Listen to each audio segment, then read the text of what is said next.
नमस्कार, आपल्या एज्युकेशन प्लॅटफॉर्मवरती तुमच्या सर्वांचं स्वागत आहे। आजच्या लेक्चरमध्ये आपण बघणार आहोत की चालू घडामोडीचे जुने प्रश्न जे आयोगाने मागच्या इतर सर्व परीक्षांमध्ये विचारलेले आहेत ते आम्ही बघितल्यानंतर आम्हाला नेमका काय फायदा होणार आहे ते आपण या व्हिडिओमध्ये बघणार आहोत। त्याच्यामुळे व्हिडिओ हा शेवटपर्यंत बघायचा आहे। राज्यसेवा पूर्व परीक्षा 2023 चे 15 प्रश्न जे सेट ए मधले 86 ते 100 पर्यंत आपण 15 प्रश्न बघणार आहोत।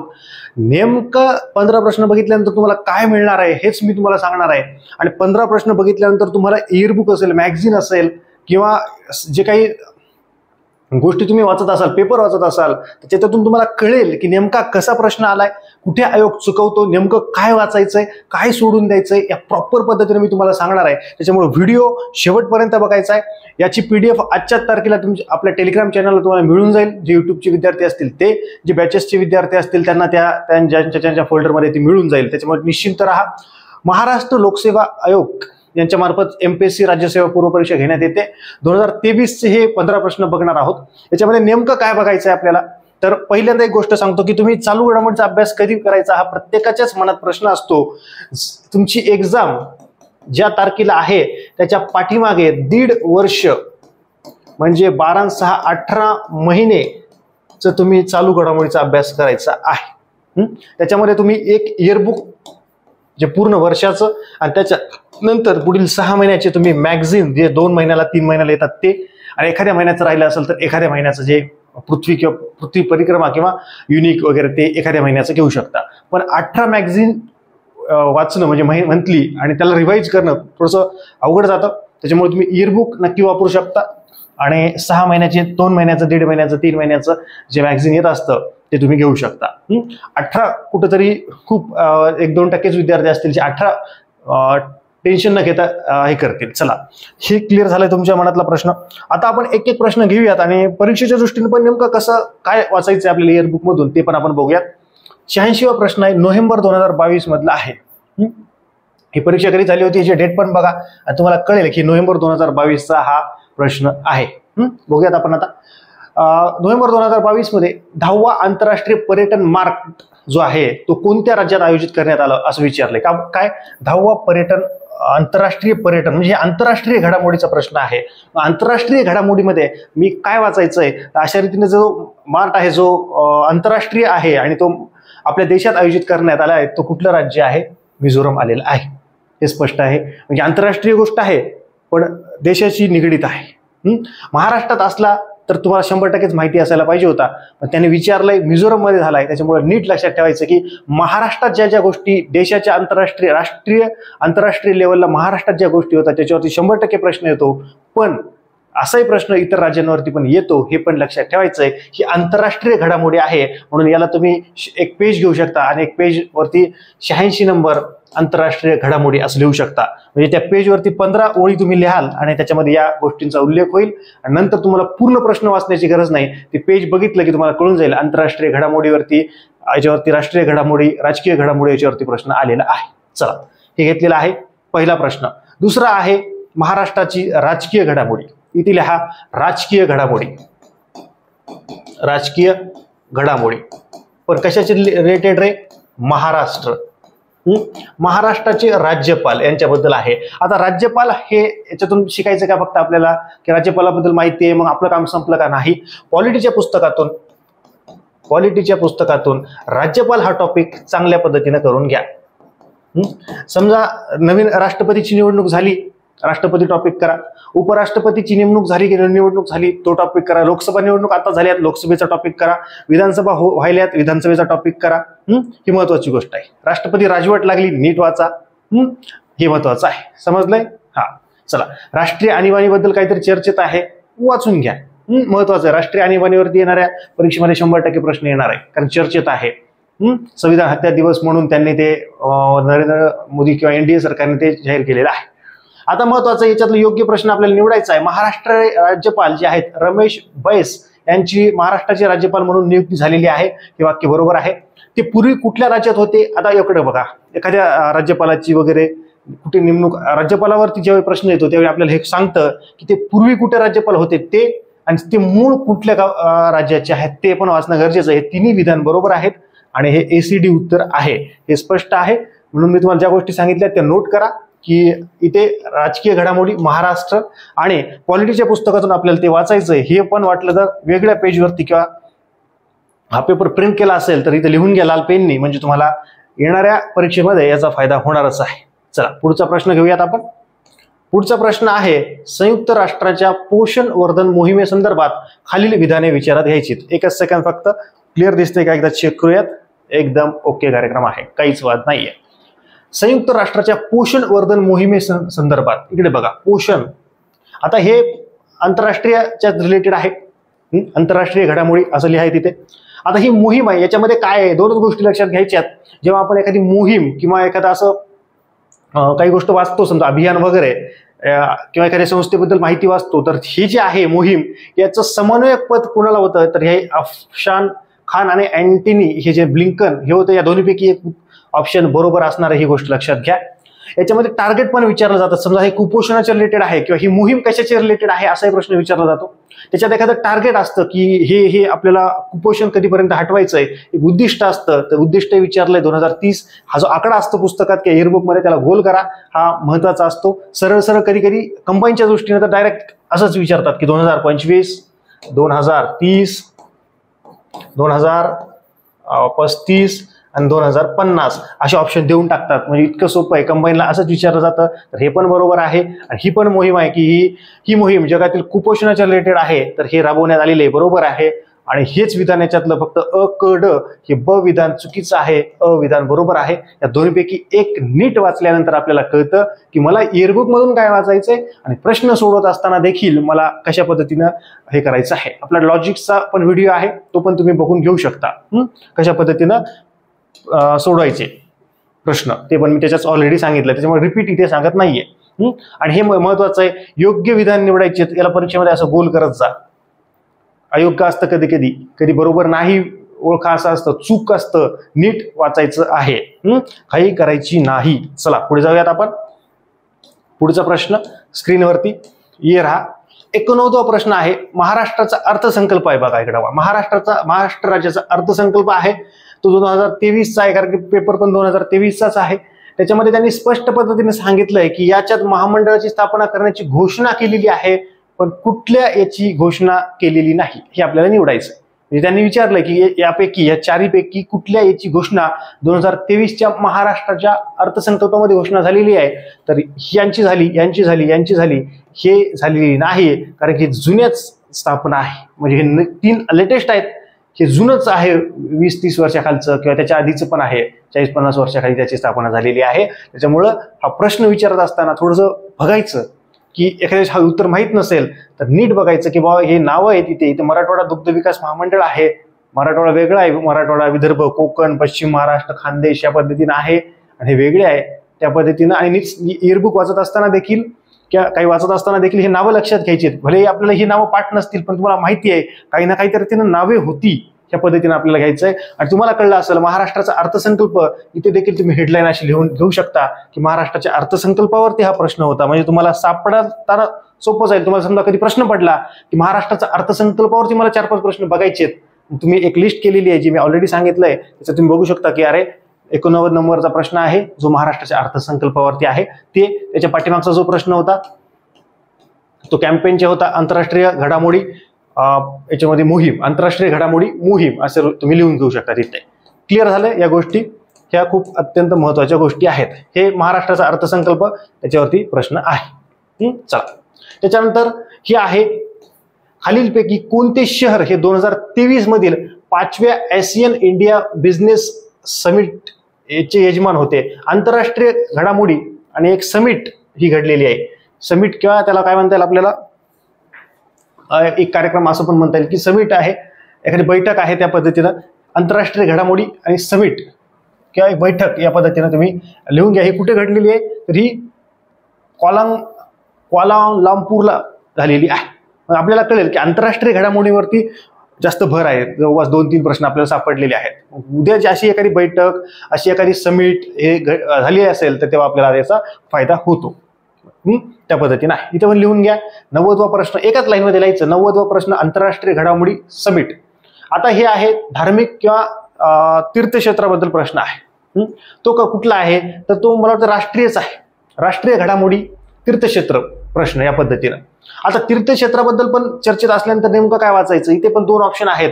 हे कुठल्या धर्माचं आहे, हिंदू आहे की जैन, किंवा तिथे बघायचं की बा समेत शिखरजी हे जे तीर्थक्षेत्र आहे हे गेल्या काही दिवसांपासून चर्चेत होतं, त्याच्याबद्दल योग्य विधान आपल्याला निवडायचं आहे. राष्ट्रीय घडामोडी, तीर्थक्षेत्र एवढंच लिहून घ्या, 91 लिहा असं.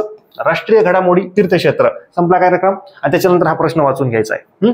याच्यात पण दोन गोष्टी आहेत, दोन गोष्टी आहेत, म्हणजे 1 किंवा 4 बरोबर आणि 2 किंवा 3 बरोबर, म्हणजे अबकड त्या पद्धतीनं या दोन्हीपैकी एक बरोबर असणार, या दोनपैकी एक बरोबर असणार. आता नाव बघितल्यानंतर आपल्याला कळतं की हे जैन असेल, हिंदू नाहीये, आणि अबकड आणि अ आणि बच हे बरोबर आहे. म्हणजे आता इथे 50-50 कटलं आपलं, बाकी आता रिस्क घेऊ शकतो आपण. तर हे बरोबर आहे, हे चुकीचं आहे. आता कसं काय तर नाही, तुक्का मारावं लागेल आपल्याला, दोन्हीपैकी एक. त्या पद्धतीनं आहे. चला, समजलंय? त्या पद्धतीने आपल्याला 2 गोष्टी लक्षात घ्यायच्यात, की हे तीर्थक्षेत्र कुठं आहे आणि तो कुठल्या धर्माचा आहे. बस एवढंच गोष्ट लक्षात ठेवायची होती. म्हणजे एकदम रॉकेट सायन्स लक्षात ठेवायचंय का? काहीच नाही, खूप सोपं आहे. त्या पद्धतीनं आहे, त्या पद्धतीने तुम्ही आता अभ्यास करणार. राष्ट्रीय घडामोडी, तीर्थक्षेत्र किंवा धार्मिक या पद्धतीनं. आता हे जे मिशन असतात, वेगवेगळे मिशन आहेत बघा, याच्यावरती खूप वेळा प्रश्न विचारला जातो. भारताने राबवलेले वेगवेगळे मिशन आहेत, त्याची लिस्टच आहे, इयरबुक मध्ये तुम्हाला मिळून जाईल. याच्यावरती प्रश्न 100% तेव्हा येणार होता, आता येणार आहे, भविष्यात पण येणारच आहे. तुर्की या देशात भूकंपग्रस्तांच्या मदतीसाठी भारतानं एक मिशन राबवलं, कुठलं? ऑपरेशन दोस्त. आता हे बाकीचे जे आहेत त्याच्याबद्दल तुम्ही इयरबुक मधून वाचून घ्या आणि तिथे तुम्ही लक्षात घेऊ शकता ऑपरेशन. आता हे आंतरराष्ट्रीय घडामोडी, एखादं मिशन राबवलेलं आहे, ते पण इथं पण लक्षात घ्या. हे वन लाईनर मध्ये येतात, कंबाईनला असे जास्त येतात, सरळ सेवेला असे येतात. त्याच्यामुळे हे माहिती पाहिजे. आणि चर्चेमध्ये होतं, हे भरपूर मिशन आहेत. कोविडमध्ये जसं आपण तिकडून तिकडे आणले त्या पद्धतीनं. हा पर्यावरणाच्या निगडीत आहे, म्हणजे आंतरराष्ट्रीय घडामोडी, पर्यावरण व कृषी, पर्यावरण व कृषी या पद्धतीनं त्या फोल्डरमध्ये येईल, किंवा आंतरराष्ट्रीय घडामोडी, कृषी या पर्यावरण. COP 15 UN COP संदर्भात बरोबर विधान निवडायचं आहे. याच्यामध्ये पण आहे 2 गोष्टी परत एकदा लक्षात घ्यायच्यात. काय? ही परिषद जी आहे ही कशाच्या रिलेटेड आहे? या परिषदेत जागतिकीचा करार मंजूर देण्यात आली, की हे कशाच्या रिलेटेड आहे? ते आपल्याला पर्यावरणच्या रिलेटेड आहे. ज्यांनी एकदा पर्यावरण वाचलं असेल त्यांना कळालं हे. पण याच्यात 2 गोष्टी आहेत. या कराराच्या अध्यक्षपद एक तर अमेरिकेला दिलंय किंवा चीनला दिलंय, या पद्धतीने आपल्याला निवडायचं आहे. तर याच्यामध्ये हे अमेरिकेला नाही दिलेलं, कारण की अमेरिकेनं जे कुठले करार आहे बघा, त्या कराराला विरोध वगैरे केला होता पर्यावरणाच्या रिलेटेड. एक्झॅक्ट नाही आठवत, पण त्याला विरोध केला होता. जे पर्यावरण तुम्ही वाचलेलं आहे त्याच्यामुळे नाही. त्याच्यामुळे अकड हे उत्तर आहे. आणि हे जे आहे याच्या रिलेटेड यांनी दिलेलं आहे, कशा रीतीनं काय हे आहे. म्हणजे एखादी मिशन असेल किंवा एखादं कॉपची परिषद असेल, ती कशाच्या रिलेटेड आहे, त्याचं अध्यक्ष कोण होतं, त्याचा उद्देश काय, हे पण आपण बघणं गरजेचं आहे. आणि हे पर्यावरणाच्या निगडीत आहे, हे सहज याचं उत्तर आलेलं आहे. म्हणजे आपल्याला एक्झॅक्ट जरी माहित नसलं तर अमेरिकेला अशा ज्या करारामधून अमेरिका बाहेर पडली होती, पर्यावरणाच्या रिलेटेड 1-2 करार होते, अमेरिका त्याला विरोध केला आणि याच्यात माहित आहे, मग अमेरिका नसेल अध्यक्ष, एक लॉजिक बेसवरती आपण एक उत्तर आणू शकतो. कसं आहे, शेवटी येतच नसेल तर असं देखील बरोबर आणणं गरजेचं आहे. पुढचा प्रश्न आहे 94. खालीलपैकी कोणी नवी दिल्ली येथे IBA, इकडे बघा, IBA वुमेन वर्ल्ड बॉक्सिंग, आता हे क्रीडा आहे, क्रीडा काय?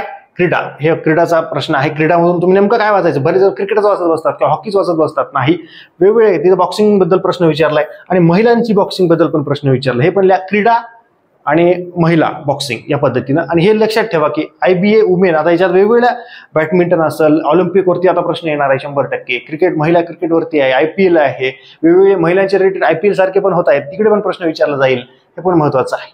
खालीलपैकी कोणी नवी दिल्ली येथे IBA महिला जागतिक स्पर्धांचे चॅम्पियनशिपचे उद्घाटन केलेलं आहे? आता बघा, याच्याबद्दल आपल्याला कोण जिंकलं काय हे तर बघायचंय, पण ह्या कार्यक्रमाचं कोणी उद्घाटन केलं हे पण महत्वाचं आहे. कोणी केलंय? हे श्री अनुराग सिंग ठाकूर यांनी केलेलं आहे, हे पण महत्वाचं आहे. आता अमित शहा गृहमंत्री किंवा नरेंद्र मोदी पंतप्रधान यांनी नाही केलेलं.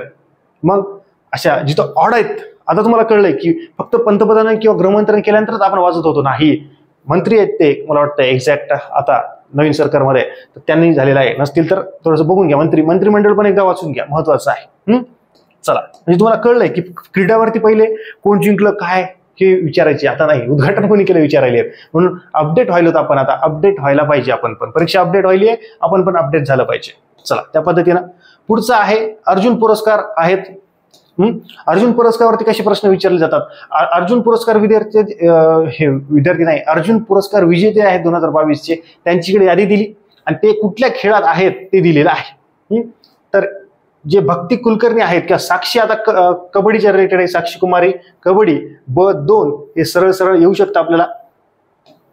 अशा आपण काहीतरी ट्रिक लक्षात ठेवू शकतो की तिथंच काही गोष्टी पाठ करणं गरजेचं आहे की अर्जुन पुरस्कार विजेते. आता मग तुम्हाला हे सगळेच पाठ करायचे का? नक्कीच हे आपल्याला करावेच लागतील, कारण अशा रीतीने प्रश्न येत आहेत, हे खूप महत्वाचं आहे. पण पहिल्यांदा हे जे बॅडमिंटन असेल, कबड्डी आणि बुद्धिबळ यांच्या रिलेटेड तुम्ही करा. बाकीचे तुम्ही अजून 1-2 प्रश्न बघा आणि त्यानंतर ते पण पाठ करा. क्रीडा घडामोडी अर्जुन पुरस्कार असं लिहून घ्या तिथे. 95वा प्रश्न, भक्ती कुलकर्णी यांचा 3 नंबर बुद्धिबळ आणि लक्षित सैन हे 1 नंबर बॅडमिंटन मध्ये होते, हे लक्षात ठेवा. आता हे काही रिपीट होणार नाही, पण 2च गोष्टी याच्यात लक्षात घ्यायच्यात. क्रीडा घडामोडी म्हणजे अर्जुन पुरस्कार आणि याच्यामध्ये जोड्याला येत आहेत अर्जुन पुरस्कार आणि त्यांचा खेळ आपल्याला लक्षात घ्यायचा आहे, हेच आपल्यासाठी महत्वाचं आहे. आणि हे पाठांतराचा भाग आहे, ही पण गोष्ट लक्षात घ्या. चला, आणि हे जे पुरस्कार आहे त्यांची यादी करा की कुठल्या कुठल्या पुरस्कारावरती आजपर्यंत प्रश्न आलेले आहेत. याची यादी मी पण आपल्या टेलिग्राम चॅनलला टाकलेली आहे, की एखादा व्हिडिओ परत मी युट्यूबला पण घेऊन येईल किंवा आपल्या बॅचमध्ये पण याचा व्हिडिओ बनवून टाकेल. एक लिस्टमध्ये करा. नोबेल पुरस्कार असेल, अर्जुन पुरस्कार, पद्मविभूषण, पद्मभूषण, भरपूर अजून आहेत पुरस्कार, लोकमान्य टिळक पुरस्कार, की अजून भरपूर त्याची लिस्टच आहे, 10-15 लिस्ट आहे, तेवढे आपल्याला परफेक्ट पद्धतीनं करायचे आहे. चला, अबेल पुरस्कार मागच्या वेळेस विचारलं होतं, कशाच्या रिलेटेड देतात? गणिताच्या रिलेटेड देतात ते अबेल पुरस्कार. अजून वेगवेगळे पुरस्कार आहेत ते आहेत.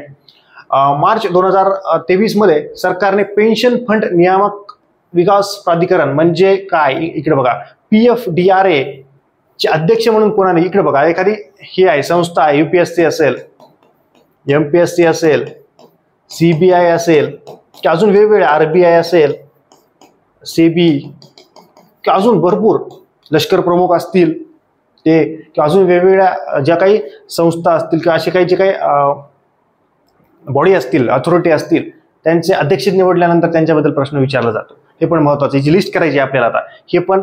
आणि असे नीट वाचायचे. तर हे दीपक मोहंती यांचं अध्यक्ष म्हणून नियुक्ती झालेली आहे. मार्च 2023 मध्येच विचारलंय, म्हणजे जवळजवळच विचारलेलं आहे. परीक्षा कधी होती तुम्ही बघून घ्या त्या पद्धतीनं. चला, जवळचा प्रश्न त्यांनी विचारलेला आहे. चलो, 97वा प्रश्न, राष्ट्रीय ई गव्हर्नन्स परिषद. अशा परिषदा पण आपल्याला लक्षात घ्यायच्या आहेत की ह्या कुठल्या आहेत. 25वी राष्ट्रीय गव्हर्नन्स परिषद 2022 मध्ये कुठे आयोजित केली होती?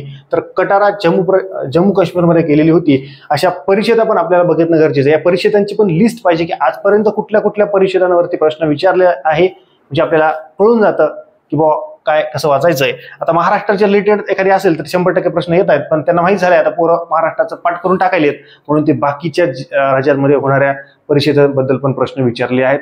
कधी कधी नवी दिल्लीला झालेले जास्त प्रश्न असतात, तर इतरत्र पण विचारतायत ते ऑड मध्ये. आता जम्मू काश्मीरमध्ये आहे आणि आपल्याला वाटतं की जम्मू काश्मीरमध्ये गेले नसतील, तिथं तर दहशतवाद आहे, मग आपण फसतो.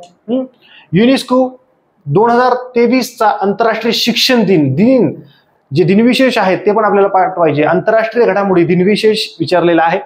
तर हे काय, युनेस्कोने 2023 मध्ये आंतरराष्ट्रीय शिक्षण दिन कोणत्या देशातील मुली आणि महिलांना समर्पित केला? आता पहिले काय व्हायचं, आंतरराष्ट्रीय शिक्षण दिन तारीख विचारायचे नाही, थीम विचारायचे नाही, आता नाही त्यांनी, किंवा कुणी साजरा केलाय हे विचारायचे, आता नाही. यांनी युनेस्कोने 2023 मध्ये आंतरराष्ट्रीय शिक्षण दिन साजरा करण्यासाठी सांगितलंय, मग ते कुठल्या देशाला समर्पित केलंय? बोंबला आता, कुठल्या देशातील मुली आणि महिलांसाठी समर्पित केलंय? तर कुठल्या रे? अफगाणिस्तान. आता अफगाणिस्तान चर्चेत होतच, तुम्हाला माहिती आहे. इथे काय कार्यक्रम व्हायलाय, अराजकीय सगळा उलटा पुलटा कार्यक्रम होऊन चाललाय, तर त्याच्यामुळे तुम्हाला तिथं पण माहित पाहिजे. मग इराण बद्दल इस्रायलचे युद्ध आहे, तिथं पण थोडंसं वरवर माहित पाहिजे, म्हणजे तुम्हाला कळतं की हा इथे काय काय प्रॉब्लेम आहे. इराण इस्रायल याच्याबद्दल पण प्रश्न आलेला आहे. ते जुने प्रश्न जर नीट वाचले असतील तर ईबुक वाचत असताना आपल्याला कळलं की नाही बरोबर आहे. हा प्रश्न रिपीट कंटेंट म्हणता येईल, रिपीट प्रश्न नाहीये, कंटेंट रिपीट झाले, म्हणजे याच्यासारखा असा प्रश्न आधी आलाय परत हा असाच आलाय, म्हणजे कॉपी झाल्यासारखं म्हणता येईल. आपण कंटेंट कॉपी झालाय, प्रश्न कॉपी नाही झाला. हे महत्वाचं आहे. हे जुने प्रश्न बघण्याचा फायदा आहे. पहिले मला वाटतं इराण ऑप्शन होतं पहिले, त्याच्या रिलेटेड एक प्रश्न आला होता. मी प्रत्येक याच्यावरती व्हिडिओची सिरीज करतोय सुरू, तेव्हा तुम्ही कळून जाईल तुम्हाला. 2023 मध्ये कोणत्या देशानं ब्रिटिश राजेशाहीचा उल्लेख हा चलनी नोटावरून वगळलेला आहे? हे पण एक, हे वन लाईनर सारखे प्रश्न असतात बघा. हे वन लाईनर जे इयरबुक मध्ये असतात का, इथून असे दणादण उचलले जातात हे जे आहे मॅगझिन वगैरे मंथली मॅगझिन मधून थोडे आपल्याला लक्षात येत नाहीत, पण इयरबुक मध्ये दिलेले असतात आणि मॅक्झिमम आपण प्रिव्हियस इयरचे जितके प्रश्न बघू तेव्हा आपल्याला पटापट ह्या गोष्टी कळून जातात की नाही या पद्धतीने प्रश्न असतात. मॅक्झिमम तुम्ही प्रिव्हियस इयरचे प्रश्न बघणं गरजेचं आहे. मी व्हिडिओ याच्यामुळे टाकतो की तुम्ही वाचत नसाल तर मी व्हिडिओ टाकतोय, निदान व्हिडिओ तरी बघा, हे महत्वाची गोष्ट आहे. 2023 मध्ये कोणत्या देशानं का ब्रिटिश राजेशाहीचा उल्लेख त्यांच्या चलनी नोटावरून काढलाय तर ऑस्ट्रेलिया, ते पण महत्वाचं आहे. आंतरराष्ट्रीय घडामोडी चलनी नोटाच्या बद्दल ते विचारलेलं आहे.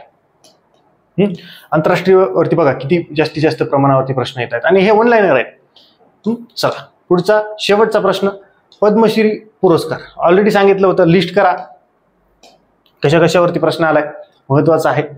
2023चा पद्मश्री पुरस्कार व्यक्ती आणि त्यांचं क्षेत्र, तिथे कसं होतं अर्जुन पुरस्कार व्यक्ती आणि त्यांचा खेळ, तर इथं क्षेत्र विचारलंय. आता इकडे एक ट्रिक आहे जी आपण वाचताना करू शकतो. आता उत्तर आहे म्हणून मी लावली आहे इथं, पण तुम्ही वाचत असतानाच जर समजायची लिस्ट आहे, समजा हे पद्मश्री पुरस्कार 10-12 आहेत किंवा 5-6 आहेत, तर त्याच्यात एखादा डॉक्टर असेल आणि त्याला विज्ञान तंत्रज्ञान दिलं असेल तर लक्षात ट्रिक फक्त ते दुसरा डॉक्टर आहे का बघा तिथे, नाही परत फसाल.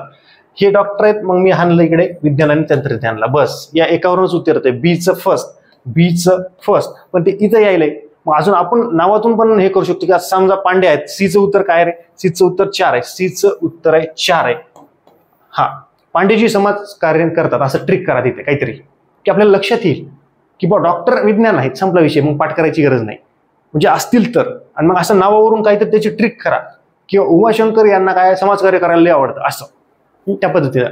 हा ते सन्माननीय व्यक्ती आहे त्याच्यामुळे मी अशी इथं ऑन रेकॉर्ड असं काहीतरी वेगळं ट्रिक सांगू शकत नाही, पण तुम्ही ट्रिक लिहून घ्या तिथे.